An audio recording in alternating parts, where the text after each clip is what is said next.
சுவாமி சொல்றாரு, ராவணா இன்னைக்கு இந்திரனையோ சந்திரனையோ வருணனையோ உன் உபாசியமான சங்கரனையோ நீ போய் அடைஞ்சாலும் உன்னை விட மாட்டேன்.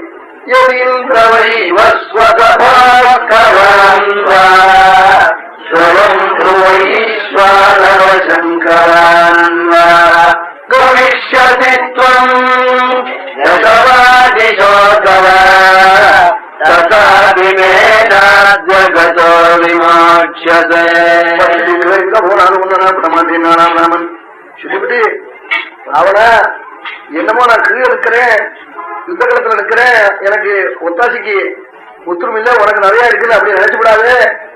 நான் இப்போவாவது தூக்கத்துக்கு ஆள் இருக்காங்க, ஹனுமான் இருக்கா, என்ன தூக்கத்துக்கு ஆள் இல்லாம ஒருவனா இருந்து உன் கும்பல் 14,000 ஆயுதம் தாங்கின வீரால ஒண்டியா இருந்து 1.5 மணியில அழிச்ச வீரன் நான்.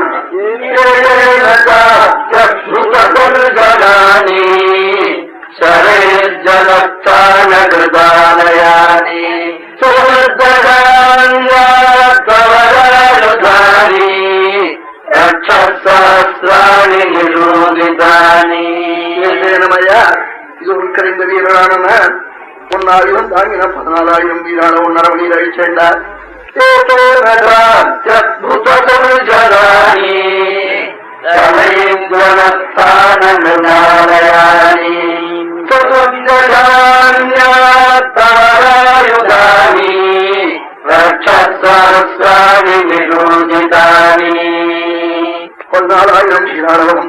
சுவாமி சொன்னாராம். சொல்லிவிட்டு அவன் தேரை உடைச்சு குதிரையை வெட்டி சாரதியை கீழே தள்ளி இல்லும் கையுமா ராவணனை கீழே வைக்க முடியா பண்ணி அவன் 10 தலையில இருந்த கிரீடத்தை அறுத்து கீழே தள்ளினார். ராவணன் அப்படியே 20 கண்ணால அழுதார். என்ன பண்ணினார் சுவாமி, எல்லாத்தையும் தள்ளிவிட்டு ஒரு பானத்தை உன்ன மாறல போட்டார். அது போய் சுரின்னு உள்ள அப்படியே சிரிஞ்சு பாயிடா போல பாஞ்சுது. அப்ப என்ன பண்ணினார் ராவணன் வால்மீகி,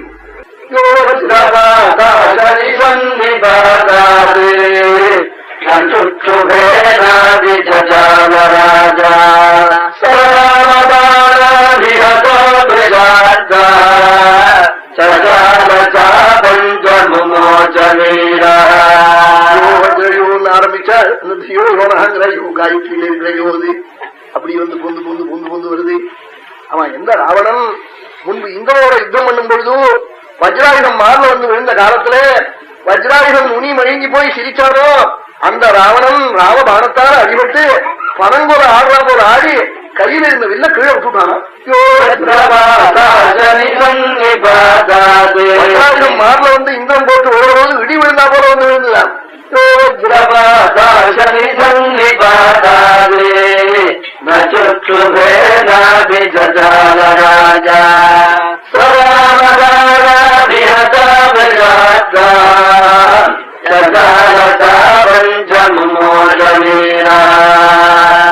ஒரு பெரிய யுத்த வீரனுக்கு கையில் இருக்கிற வில்லு கீழே போச்சுன்னா அதை காட்டிலும் அவமானம் வர கிடையாது.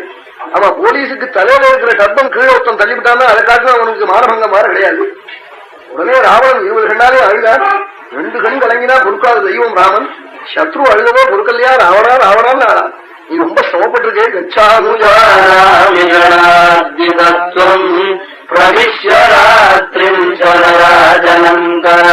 தெய்வம் என் அப்பனே ராவணா, ஆத்துக்கு போடா, அப்பா சிரமப்படியாரம் பண்ணிக்கோடா, கஷ்டப்பட்டிருக்கேடா, அபியங்க ஸ்நானம் பண்ணுடா, புது தேர்வு புது வில்லை எல்லாம் எடுத்துட்டு நாளைக்கு வரலாம், பரண்டு போனாலாம்.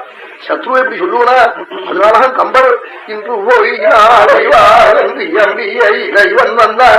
சத்ருவை இன்னைக்கு ஆத்துக்கு போட்டு நாளைக்கு வான்னு சொன்ன பரதெய்வதம் வருது அயோத்திக்கினாரா.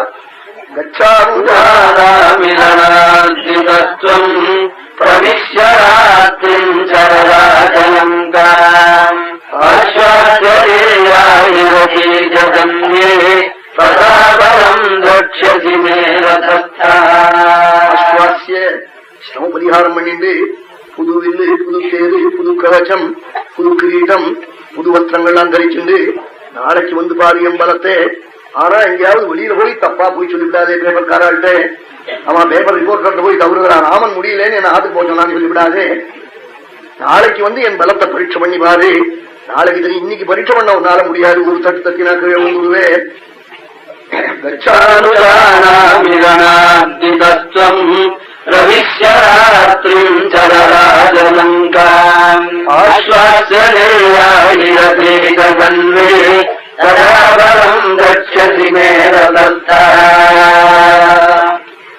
சொன்னாலாம் ராவணனுடைய ஆயுசுல காலால நடந்து போனது அன்னைக்குதானா